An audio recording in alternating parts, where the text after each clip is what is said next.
From Lagos, the nation's commercial capital, this is the news at 10. Live from Channels Television. Reporting tonight, Ayotunde Balogun.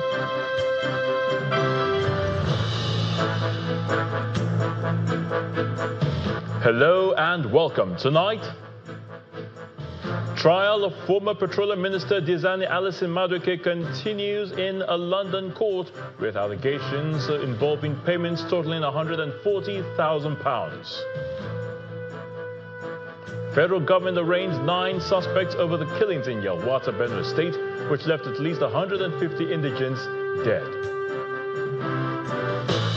5 years after IPOB declared a sit-at-home order in the southeast, Onitsha's main market opened for the first time on a Monday following a 1-week shutdown ordered by Governor Chukwuma Soludo. And police arrest son of Norway's Crown Princess Mette Marit on suspicion of assault ahead of his trial on Tuesday. And on business, Nigeria and UAE strengthen investment ties as Investopia launches its debut event in Africa. On sports news tonight, Nigeria's international Joe Aribo joins championship side Leicester City on loan until the end of the season, completing the move on transfer deadline day. And from Abuja, the nation's capital, fire raises Kano's popular commodity market, destroying goods worth millions of naira. The corruption trial of a former Nigerian Petroleum Minister Diezani Alison Madueke continued today in London, UK, where jurors heard detailed evidence of an extravagant spending trail at a luxury antique store in the capital. Our prosecutors told the court that as much as £140,000 was spent in a single day on high-end furniture, bespoke lighting and decorative art allegedly paid for through intermediaries during her time in office. Our correspondent Juliana Olainka reports from London. Well, the jury has heard that as much as £140,000 was spent in a single day on luxury items in London, including Gucci glass table lamps and even a brass pineapple ornament. During evidence today in the corruption trial of former Nigerian Petroleum Minister Diezani Alison Madueke.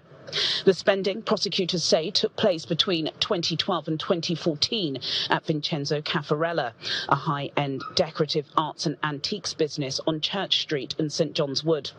In court, a prosecution witness from the gallery described repeated purchases of Italian furniture, Venetian glass, bespoke lighting and decorative objects, with individual items costing thousands of pounds. The court heard that payments were often made by members of an entourage using multiple bank cards rather than by Alison Madueke herself. The witness described her as being stylish, discerning and highly knowledgeable about architecture and design, telling the court she never visited the shop alone and never paid personally. Items were sometimes collected by van and delivered to prime London addresses or exported to Nigeria. Prosecutors argue the spending forms part of what they describe as a lavish London lifestyle, allegedly funded through intermediaries during the period covered by the charges. The defence disputes that characterisation, maintaining Alison Madueke had limited decision-making power as minister and denies any wrongdoing. Alison Madueke has pleaded not guilty to all 6 charges, 5 counts of bribery and 1 count of conspiracy to commit bribery. Proceedings continue at Southwark Crown Court. Juliana Olainka reporting for Channels Television News in London. Back here in Nigeria, a high court in Nasarawa State has sentenced an armed robbery suspect, Mr. Saidu Idi, to death by hanging for the killing of 1 person in Kokona local government area of the state, Mr. Adamawa, in 2015. The judgment was delivered by the State Chief Judge, Justice Aisha Mohammed Usman, after the court found the defendant guilty of armed robbery and culpable homicide. The State Attorney General, Mr. Isaac Danladi, said the ruling will serve as a deterrent to perpetrators of violent crimes in the state. The victim was actually an RO somewhere around Kokona local government, and he was attacked by the defendant, the third defendant for that matter, that's Saidu Ali, and of course he was shot on the navel, and he was dispossessed of his valuable property as well as some amount of money. And both parties were able to make their submissions, both the prosecution as well as the defense. And at the end of it today, what you can see is that judgment has been served. On the count of at least conspiracy, you can see he was discharged. But for the other two counts, that is armed robbery and, of course, culpable homicide, he has been found guilty as charged and also sentenced to death by hanging. Staying with the courts, Justice Emmanuel Subilim of the National Industrial Court has issued an interim order restraining the Nigeria Labour Congress, Trade Union Congress, and 3 others from embarking on any form of industrial action or protest. Ruling on an ex-parte application filed by the Council to the FCT Minister, Nyesom Wike, and the FCT administration, Ogu Onoja, Justice Subilim granted the interim order restraining the 1st to 5th respondents and their privies or agents from embarking on strike or protest, pending the hearing of the motion on notice. He also ordered the 5th to 9th defendants, who are security agencies, to ensure no breakdown of law and order. Ogu Onoja had submitted that the chairman of the FCT Council of the body had sent a message of mobilization to members and affiliated unions for a mass protest scheduled for February the 3rd. This move, he noted, is in violation of the orders of court of January the 27th. He further pointed out that a circular directing all employees to continue the strike is aimed at causing a breakdown of law and order in the nation's capital. In his ruling, though, Justice Emmanuel Subilim then granted the application and subsequently adjourned till February the 10th for hearing. All of you are aware that on 27th of January, this court restrained Joint Union Action and their members. Joint Union Action includes all the labor unions in Nigeria, particularly in Abuja. They were restrained on 27th of January. Unfortunately, in disobedience to the order of court, they refused to resume work. They are still on strike. And then NLC, another trade union now, came to join them, reinforcing the strike in contravention of the order of this honorable court. It is a direct disobedient order of the court. It's a challenge to the authority of court. And then today, the court, in its wisdom, has given an order restraining the NLC, trade union, and all the labor unions from embarking on strike in violation of the prior court order. And then also directing the security agencies, the police, the FCT, Inspector General of Police, the Civil Defense, and DSS to ensure that the order of court is complied with, because we are in a constitutional democracy. We are operated by the rule of law. Labor unions are organizations registered under the Trade Union Act. They are bound to obey the court. They are bound to obey the directives of the court. They are bound to obey the constitution of this country, and I advise them to comply with this order of court for the purpose of industrial peace and harmony. The federal government has arraigned 9 suspects for their alleged involvement in the killings in Yelwata community of Benue State, which left at least 150 indigents dead. The Attorney General of the Federation, Mr. Lateef Fagbemi, led the prosecution team to arraign the suspects on a 57-count charge before Justice Joyce Abdul Malik of the Federal High Court, Abuja. However, they pleaded not guilty to the charges. The 9 suspects allegedly involved in the attack on Yelwata community in Guma local government area of Benue State are present in court for the arraignment. The attack occurred on June 13, 2025, leaving at least 150 dead in its wake. At the commencement of the proceedings, the Attorney General of the Federation, Mr. Lateef Fagbemi, who led the prosecution, told the court that a 57 amended count had been found against the defendants. prayed the court to strike out the name of one of the defendants, Mr. Yakubu Maman, leaving the remaining 9 to take their plea. The defense team did not object. The trial judge also struck out the previous charge filed on September 10, 2025. All 9 defendants present in court pleaded not guilty to the 57-count amended charge when it was read to them. The Attorney General subsequently applied for accelerated hearing of the case. He also asked that the defendants be remanded in a correctional facility pending trial. He further informed the court that he intends to call 8 witnesses during the trial. Justice Joyce Abdulmalik subsequently ordered that the defendants be remanded at the Kuje Correctional Center and adjourned the case to February 26 and 27 for commencement of trial. Anybody can make an accusation, but the important thing is you have the onus of proof beyond reasonable doubt. I can say you did this, you stole this, you did that, but you have to prove beyond reasonable doubt. So we're not concerned about the number of charges. Let us get to the issue of proof. The 9 suspects are Ardu Lawal Muhammad, Muhammadu Saidu, Alhaji Haruna Abdullahi, Yakubu Adamu, Muhammad Musa, Abubakar Adamu, Shuaibu Ibrahim, Saleh Muhammad, and Baku Jibrin.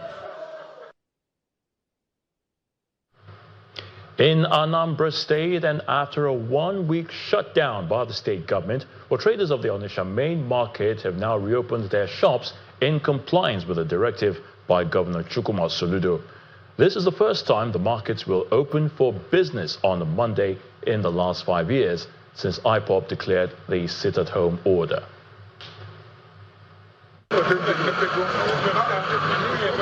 This is the atmosphere at the Onitsha main market, Anambra State. Excited traders from Ajasa and Young Park troop out massively at the site of the state governor, Professor Chukwuma Soludo, at the market.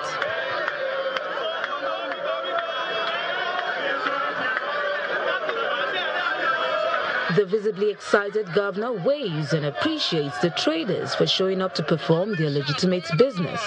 Governor Soludo used the opportunity of his presence at the market to do some shopping.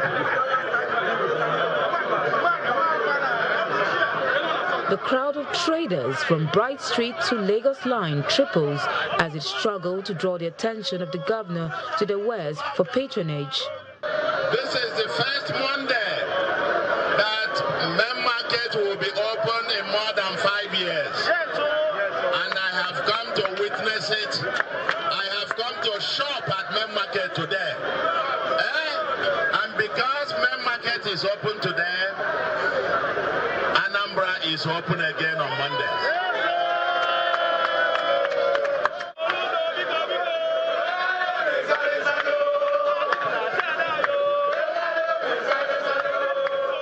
On his part, the Anambra State Police Command assures security agencies will continue to provide security to traders, their customers, and every resident of the state.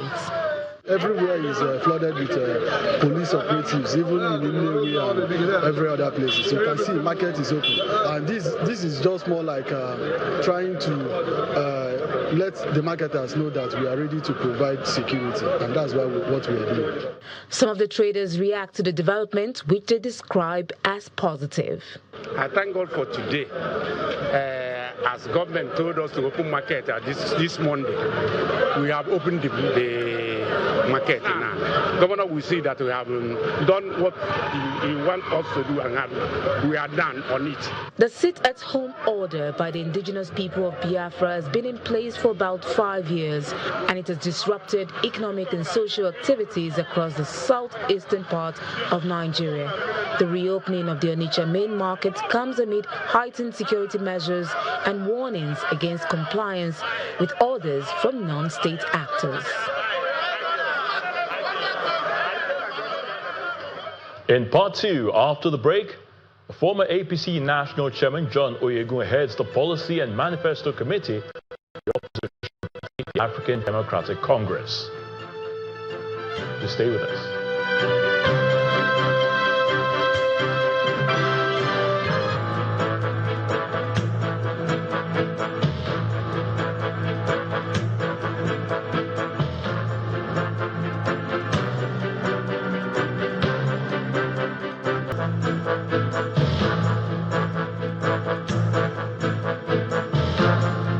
Welcome back. If you've just joined us, you're watching the news at 10 live on Channels Television Lagos. A reminder of our top stories. A trial of former Petroleum Minister Diezani Maduke continued in the London court with allegations involving payments totaling £140,000. Federal government arraigns 9 suspects over the killings in Yelwata, Benue State, which left at least 150 indigents dead. 5 years after IPOB declared a sit-at-home order in the southeast, Onitsha's main market opens for the first time on a Monday, following a 1-week shutdown ordered by Governor Chukwuma Soludo. And police arrest son of Norway's Crown Princess Mette Marit on suspicion of assault ahead of his trial on Tuesday.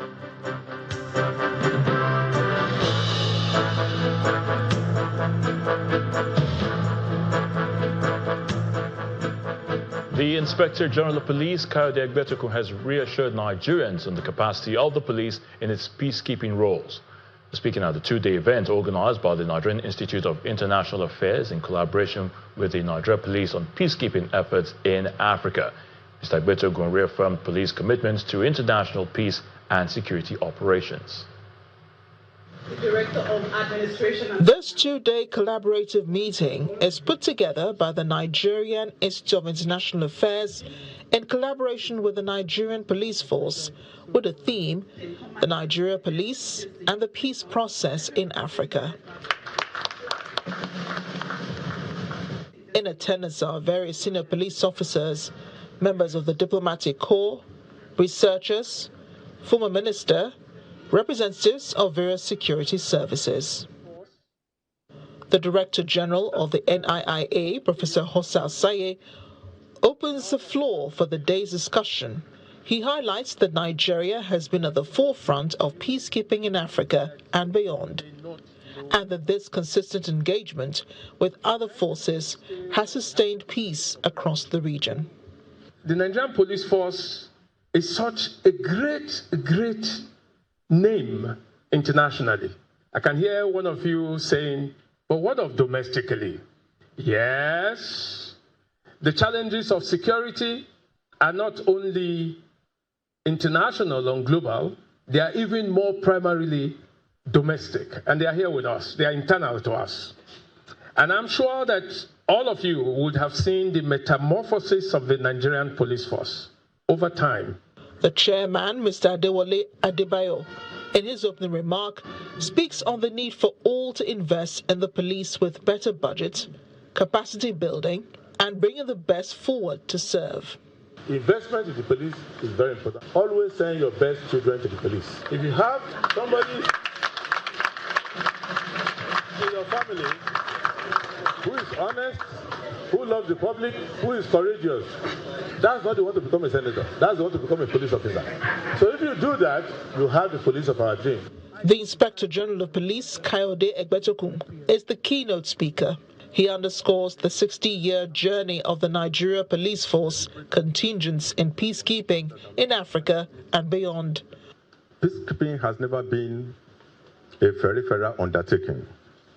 It's a core expression of our commitment to multilateralism, international solidarity, and responsible global citizenship. For the Nigerian Police Force, it represents a professional vocation sustained over 6 decades of consistent engagement. As Nigerian forces continue to perform excellently well in peacekeeping operations, in addition to the smooth collaboration between the NIIA and the police, a pleasantly excited NIIA boss hints that this event has metamorphosed into an annual special lecture for the police and peacekeeping at the Institute. In politics, former national chairman of the ruling All Progressives Congress, John Oyegun, is leading a 50-man committee saddled with the responsibility to draft policies and a manifesto for the opposition African Democratic Congress, the ADC. Speaking at the inaugural ceremony in Abuja, national chairman of the ADC, David Mark, urged members of the committee to ensure that the recommended policies and manifesto address poverty and insecurity. Challenges, he says, are unparalleled under the APC administration. The leadership of the African Democratic Congress, ADC, is inaugurating the party's policy and manifesto committee that will lead the operations of the party into 2027. This committee is being headed. Former National Chairman of the All Progressives Congress, Mr. John Oyegun, is the chairman of the committee. Before the inauguration, the ADC National Chairman charges members of the committee to come up with policies and manifesto that will endear the party to Nigerians. Poverty stares us in the face. Yes, poverty and hardship have always existed, but the hardship and the poverty that Nigerians are experiencing under the APC administration has gotten worse. What Nigerians therefore desperately looking for are credible alternative ideas, actions and policies. They want policies that would improve their lives today and lay a solid foundation on which they can improve their future.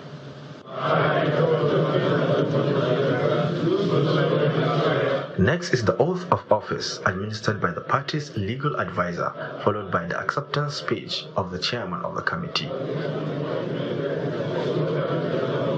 Mr. Oyegun criticizes the APC administration, saying that citizens have given up on the administration and are watching out for the alternative that the ADC is bringing on board.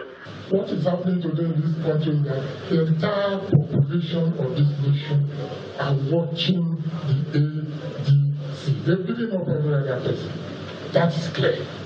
And the charge we are giving us today is that we should help the party come out with a manifesto that will tie, that will become a contract. The ADC's membership list published by the committee includes the names of prominent Nigerians, many of whom were absent at the inauguration. Not everybody on that list is a member of our party. And every person you see on that list was recommended by someone who probably assumed that they could, that they would be useful for this kind of assignment. But the intention was that everyone that is willing to contribute ideas into how we can run this country differently will be happy to be part of this exercise. The ADC prides itself as a fast-growing opposition party in Nigeria with the requisite resources to unseat the ruling All Progressives Congress in 2027. So let's now head to the nation's capital, and Victoria Longjong is standing by to give us the latest from our Abuja studios. Great to see you again, Victoria. Thank you, Ayo. We continue here with some health stories as the coordinating Minister of Health and Social Welfare, Professor Mohammed Pate, has declared open the Spark Transnational Research Bootcamp and Conference 2026 in Abuja, describing it as a critical step towards turning scientific discoveries into real-world healthcare solutions. The week-long program, developed by Stanford University in the United States, brings together local and international experts to support researchers in moving promising biomedical innovations from the laboratory to clinical use and commercialization.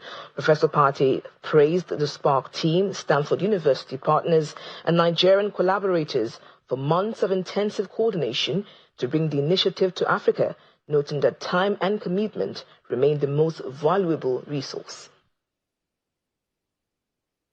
The scientific method, which is applied as research, is a path that historically over the last hundreds of years or millennia, I would say, that whether we need or not, that we found answers that allowed us to leap as human society and to have the advancement that we have seen. Whether it's increasing the life expectancy, the healthiness of our population, or in recent years, the decreases that we've seen in morbidity and mortality, the advances that we see in medical science came through scientific inquiry and the application of the scientific method. Just in the last 100 years, we've seen so much progress in quality of life of humanity overall, globally. And so this is a fundamental path, I think, for all of us, for the human civilization. From the very beginning, we now have over 100 industry advisors to the Stanford Spark program. But the first several years, we had 5 and then 10. And the success rate was just as good in the early years as it is now. And it's the magic of bringing academic scientists who have great ideas with individuals from industry who are very well-intentioned, want to benefit our patients, and bringing them together, bringing the different knowledge bases together. And it appears to be trying times for traders in Kano as an early morning fire outbreak burned parts of a popular commodity market called the Singa Market, located along Bello Road in Kano metropolis. The spokesperson of the Kano State Fire Service, Mr. Saminu Abdullahi, says although no life was lost, he could not immediately confirm the cause of the inferno, adding that firefighters were immediately deployed to the scene to contain the blaze. Our correspondent, Nanchin Vincent, reports. Burnt shops, debris, sad faces, desperate traders are part of the sight at the popular Singa Market in Kano metropolis following an early morning blaze.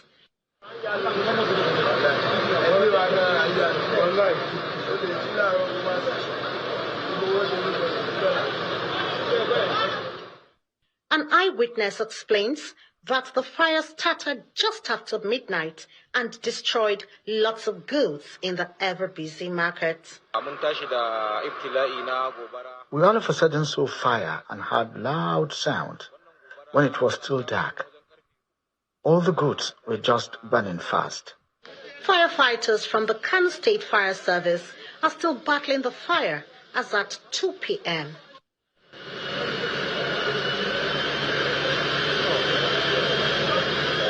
Officials of the service could not confirm the cause of the incident, adding that there was no loss of life during the incident. We are trying to control the situation, but due to some problem of the fire incident that is occurred at Mazab House in Kansuar Singa Market, and the whole Mazab House is completely burned down, and there is one nearest two-storage building, which is last floor and the base floor has already burned and totally collapsed. The chairman of the Market Association described the inferno as devastating and appeals to the state government to build access roads into the market, which he believes would have made it easy to put out the fire. Huge amount of money has been lost here, almost more than 2 billion naira, what we have lost here. We appeal to the Kano State government to look into the situation of our market. Our roads are highly dilapidated, and sometimes we don't have much access in such kind of situation where the fire vehicle can access the scene and rescue the properties and the walls. While firefighters are still battling to put out the fire, the Kano State Fire Service is investigating to find out the cause of the fire, while stating that measures will be taken to forestall huge losses during fire incidents in the future. From Kano Commercial City, Nanchin Vincent, Channels Television News. Now, still ahead on the news at 10, Nigeria and the United Arab Emirates strengthen investment ties as Investopia launches its debut event in Africa. That's on Business News. To join us again.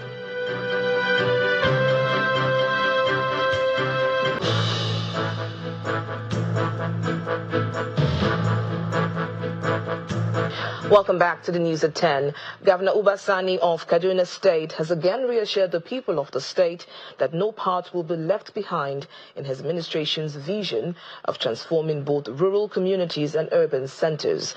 The governor gave the assurance when he commissioned a 35-kilometer road linking Chikun, Igabi, and Kajuru local government areas.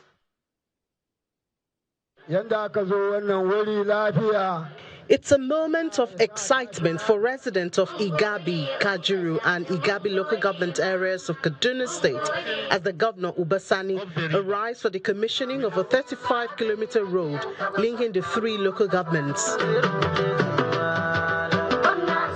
A According to the authorities, the road is the longest ever constructed by any government in the state in the past 20 years, and it's aimed at improving connectivity, boosting economic activities, and enhancing the quality of life in the area. What we gathered here today to commission is not merely patching, rehabilitation, or reconstruction of a road, but rather a completely virgin road. A deliberate effort by Governor Ubasani, CON, to connect 3 local governments, in fact connecting 3 senatorial zones. Community leaders and residents expressed appreciation to the government, describing the road as long-awaited that will positively impact their daily lives. Your Excellency, the kind of developmental project you are doing in Kaduna State, it has never happened in the history of the Kaduna State. That is why I always say you are God sent to rescue Kaduna State from the past leadership it has faced. Your Excellency, the people of Chukun local government are thrilled with your leadership style and are grateful for the progress made thus far. We pledge to reciprocate your effort with peace, harmony, and unwavering support. The 35-kilometer road forms part of the Kaduna State government's ongoing efforts to address infrastructure deficit and ensure balanced development across the state. However, Governor Sani emphasizes that his administration is guided by fairness and inclusiveness in the execution of projects. Infrastructure, when purposefully designed and faithfully executed, is far more than concrete and asphalt. It is a catalyst for opportunity, a platform for inclusion, and a powerful instrument for economic transformation. Today, we gathered to celebrate such an achievement.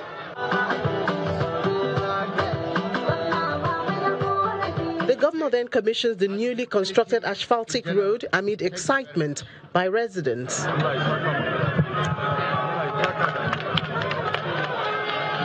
While reiterating that equitable infrastructure development remains a cornerstone of his rural transformation agenda, the Governor Uba Sani administration says it will continue to implement projects that will promote inclusive growth as well as rural and urban development.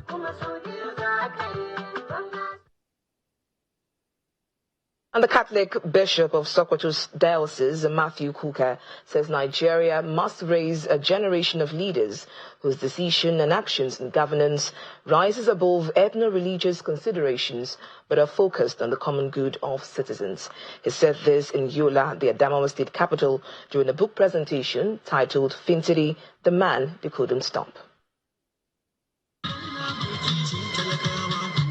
Yola, the Adamawa state capital, plays host to dignitaries from various parts of the country for 2 significant events.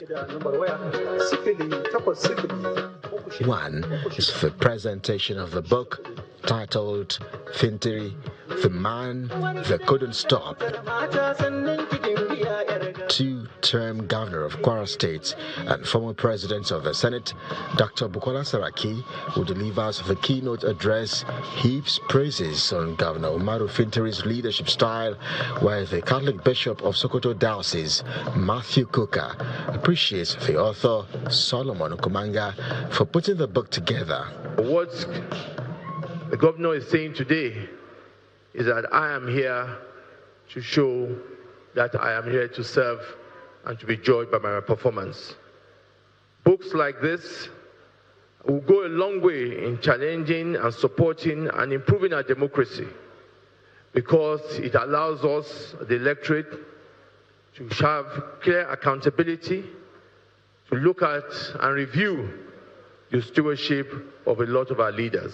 Here is that from reading this book, we must understand the complex web, that Nigeria is not divided between Christians and Muslims, or men and women. Nigeria is a complex, very beautiful country whose beauty lies in the complexity of these identities. The governor of Nasarawa State and chairman of the occasion, Abdullahi Sule, as well as the governor of Bauchi State, Bala Muhammad, also shared their thoughts on the book. This book interrogates power, It documents resilience, and it reminds us that legitimacy earned by Umaru Fintiri, especially in climes such as ours, undermines every other side effect that will come. We in PDP, we are doing it by peer review and by knowledge. We are not just guessing and by planning. And he was able to articulate all these projects that they have shown on the screen, multidimensional in nature, where he touched all the aspects of living, the common man. On his part, Governor Fintiri says the book is a perspective from Solomon Kumanga, who had served as his DG media, and urges others who might have another perspective to do same. The book already has a reviewer who has provided a glimpse of what to expect in it. I must equally admit that the author, Mr. Solomon Kumanga, has all my endorsement to write this book. I have known Solo, as we used to call him, and still do, for close to 50 years. High points of the event is the unveiling of the book by Salihu Mustafa, APC Vice Chairman, Northeast, accompanied by other dignitaries.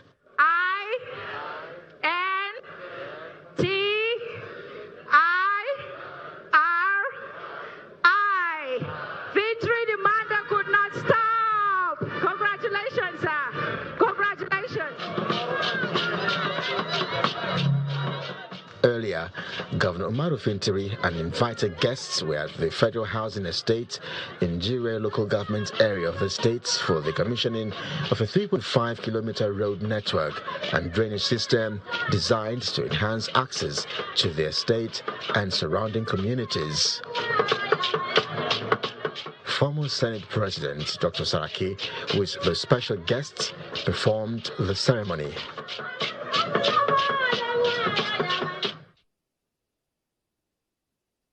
And that's it from Abuja. It's now back to Ayo for the rest of the news at 10. Thank you so much, Victoria. 100 female entrepreneurs have been awarded 3 million naira grants each by Flourish Africa to provide critical funding to help them scale their businesses and drive impact in their communities. The money is represented at its 4th grant award ceremony and 9th annual conference held in Lagos, an initiative founded and hosted by Nigerian businesswoman and philanthropist Apostle Folorunsho Alakija.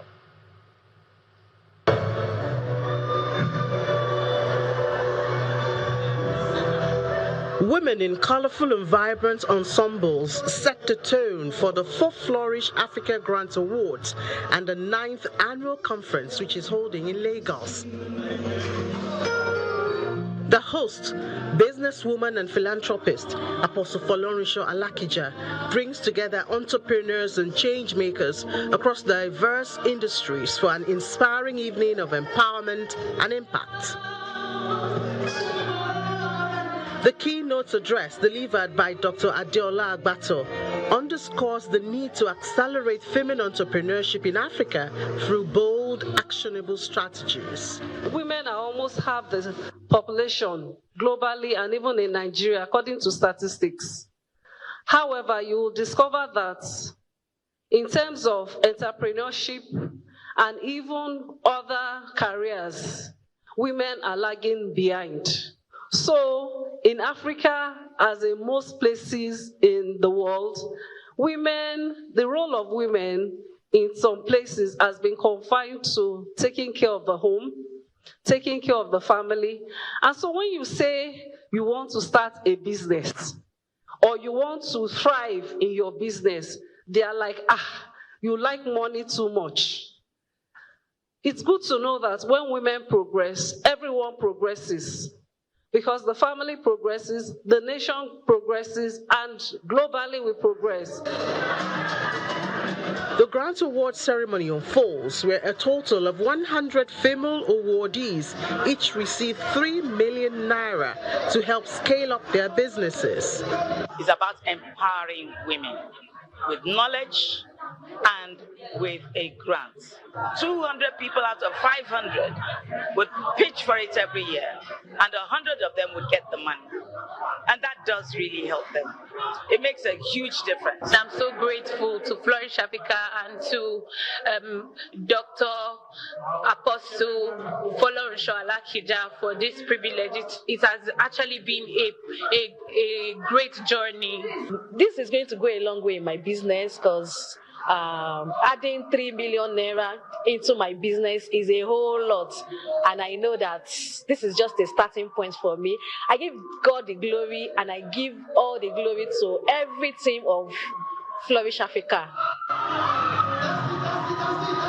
Since its inception in 2017, Flourish Africa says it has been and will continue to lift, train and empower women through grants, conferences and mentorship programs, equipping them to make significant impact in their communities and across the society.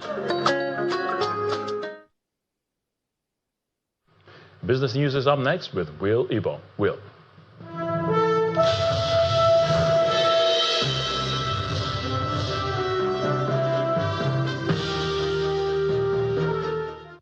Thank you, today.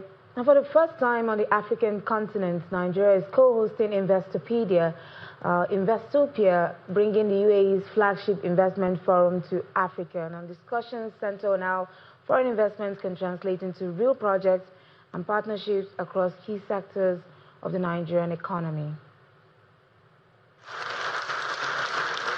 Nigeria is co-hosting Investopia Global Africa, the UAE's flagship investment forum, for the first time on the African continent. We look forward to continuing our conversations. The Lagos event brings together investors, business leaders, and policymakers to explore opportunities in infrastructure, agribusiness, technology, and financial services. Perhaps port modernization or growth. The forum follows the Nigeria-UAE Comprehensive Economic Partnership Agreement, CEPA, which has expanded market access and strengthened economic ties between both countries. The UAE has a lot of strong suits. Investor interest is growing, but delivery depends on policy clarity, trust, and private sector participation. We should focus on quick wins. There are big projects which take years to develop. Sometimes it's the financing, sometimes it's the concession agreement, sometimes it's a change of law that allows that to happen. But there are low-hanging fruit which could be executed today between government of the UAE and the government of Nigeria. And so how do we find those quick wins, show success, that creates a snowball effect that we can all celebrate, and the private sector sees the confidence in investing more. Nigeria's government says it is setting out a clear investment roadmap. I see opportunities for UAE capital to be safe here. We've taken time to build the legal framework. The agreements are in place. We've taken time to make sure that there's G2G trust that has grown over the last few years. We're looking for this year to have at least 2-3 transactions that can be proof of concept. Lagos State highlights it is strengthening its position as an investment destination.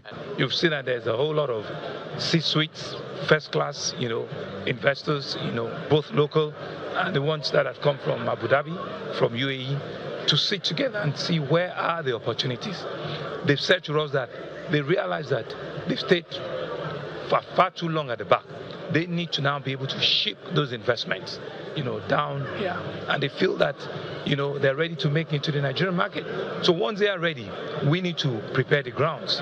The forum also saw the signing of a major MOU between First ENP and Digital Energy on AI and energy solutions, turning dialogue into concrete projects. And the latest Stanbic IBTC Bank Nigeria Purchasing Managers Index, as the PMI, shows that business conditions were broadly stable at the start of 2026.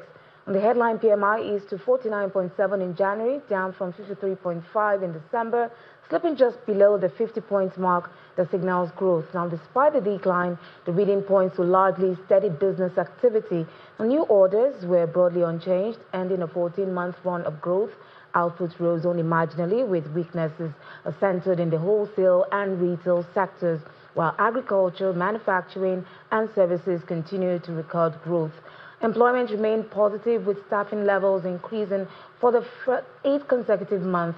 And meanwhile, businesses faced rising cost pressures.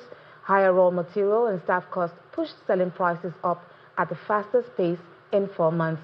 Looking ahead, companies remain cautiously optimistic, supported by expansion plans and expectations of stronger demand in the months ahead. And now we're checking with the domestic equities market, which opened the week in the green. Yes, in John Makwa.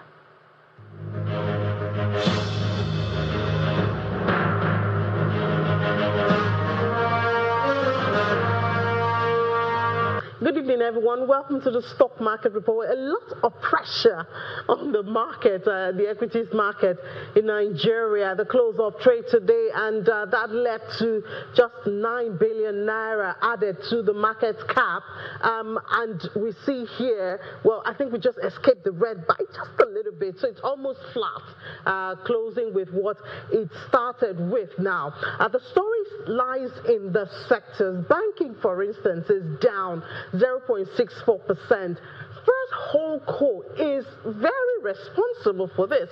Of course, we know the story about the bad debt that has been written off in First Bank, and of course that has led to the 0.64% down. But we also saw profit taking still considering in Accessco as well as GT. So banking is down. Consumer goods is also down 0.37%. Cadbury, Honeywell, Flour, they also experienced profit taking. Oil and gas, on the other hand, is has to shine for today because of Aradel, cherry picking on Aradel today, and that also makes it the market mover at the close of trade.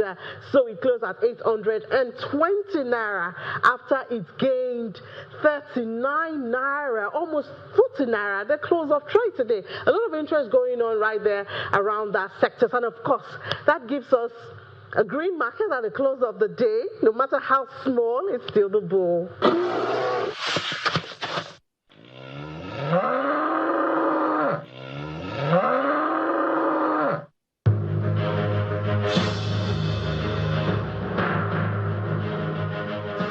Now, a snapshot of performance of other major equities around the world.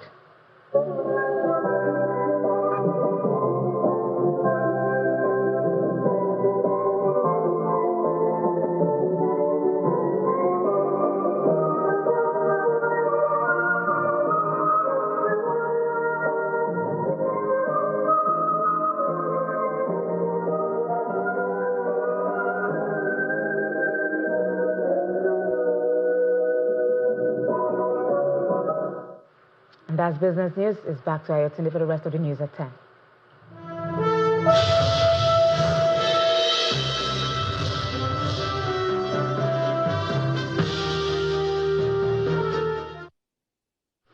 Many thanks, Will. Sami Pusey is up next with Around the World in 5 from our London studio. Good evening and welcome to the channel's studios here in London with your international news around the world in 5.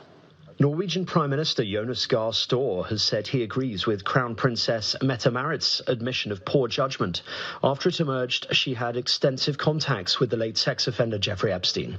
The princess features hundreds of times between 2011 and 2014 in the latest files released by the US Department of Justice relating to Epstein.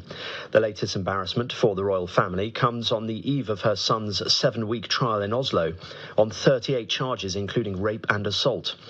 As the content of her email exchanges began to emerge, the princess released a statement saying, "I showed poor judgment and regret having any contact with Epstein at all." Palestinians have started to enter the Rafah border crossing between the Gaza Strip and Egypt after it reopened for the movement of people. The crossing has largely been closed since May 2024, when the Gazan side was captured by Israeli forces. The reopening was supposed to happen during the first phase of the US President Donald Trump's ceasefire plan between Israel Israel and Hamas, but Israel blocked it until the return of the body of the last Israeli hostage in Gaza, which happened last week. It will come as a relief to many Palestinians who see it as a lifeline to the world, although there is frustration that only small numbers of people and no goods will be allowed through. People going through, for example, students that study abroad, families being reunited. It's a very important gate to the outside world, not going through Israel for the Palestinians in the Gaza Strip. And it was basically more or less closed since May 24. Elon Musk's efforts to stop Russia from using Starlink satellites for drone attacks have delivered real results. That's according to a Ukrainian official. Praising the SpaceX founder as a true champion of freedom and a true friend of the Ukrainian people, the defense minister said Musk had swiftly responded when he was told Russian drones with Starlink connectivity were operating in the country. Looks like the steps we took to stop the unauthorized use of Starlink by Russia have worked, Musk wrote on X. Let us know if more needs to be done. The drones have been linked to a number of recent deadly attacks by Russia on Ukraine, including one on a moving passenger train which left 6 people dead. Starlink satellites operated by SpaceX provide high-speed internet around the world. It has worked in Ukraine since the first days of Russia's full-scale invasion in 2022. A Kenyan family is seeking answers and support to repatriate the body of their 29-year-old relative who was killed in Ukraine while fighting for Russia. Clinton Niapara Mogesa initially left Kenya for a job in Qatar in 2024, but later told relatives he was traveling to Russia. On Saturday, Ukrainian authorities reported that he had died in a so-called meat assault, one involving high casualty numbers in Donetsk, after being recruited in Qatar. They said the Russians did not evacuate his body, and he was carrying the passports of 2 other Kenyans. His death comes amid growing concerns about Kenyans being recruited to fight in the war in Ukraine. The candidate for the governing Conservative Sovereign People's Party, Laura Fernandez, has won the presidential election in Costa Rica. With more than 88% of the votes counted, Fernandez had over 48% of the votes, far ahead of the second-place centrist candidate, Alvaro Ramos, who conceded defeat. Fernandez ran on a promise to deepen the tough-on-crime approach of the outgoing President Rodrigo Chavez, who had handpicked her as his successor. Voters said they were concerned about a surge in drug-related violence in the Central American country. The size of her vote share, which exceeded the 40% needed to win, means that there is no need for a runoff. And the US President Donald Trump has threatened to sue comedian Trevor Noah after he joked about Trump and Jeffrey Epstein at the Grammy Awards. Trump is known to have been an associate of Epstein for years, but says he had no knowledge of his crimes and that they fell out in 2024, and there was no suggestion he ever visited Epstein's private island. And the Grammy goes to Bad Bunny. Meanwhile, at the Grammys, Bad Bunny became the first Latin artist to win Album of the Year in the award show's 68-year history. The shape-shifting musician beat Lady Gaga and Kendrick Lamar to win the night's top prize for his 6th album, a personal and powerful exploration of Puerto Rico's musical history. And that's your international news around the world in 5. Now back to the channel's studios in Lagos. Many thanks indeed, Simon. Welcome to Sports News. Nigeria Premier League reigning champions Remo Stars' poor run this season continued with another disappointing loss to Plateau United in the match day 24 game played earlier this evening at the Samuel Ogbemudia Stadium in Benin City. Last season's champions are still struggling in the relegation zone on the 18th spot with 20 points from 24 games, while Plateau United moved up 14th with 30 points. Leicester City have brought in midfielder Joe Aribo on loan from fellow championship club Southampton until the end of the season. The 29-year-old Nigerian international was 34 caps for the Super Eagles of Nigeria, joined the club in 2022 after 3 seasons in Scotland with Rangers, where he won the Premiership title and Scottish FA Cup, as well as scored in the Europa League final defeats to Frankfurt. With that, Sports Tonight is back to Ayotunde. And the main news again. The trial of former Petroleum Minister Diezani Alison Madueke continued today in a London court with allegations involving payments totaling £140,000.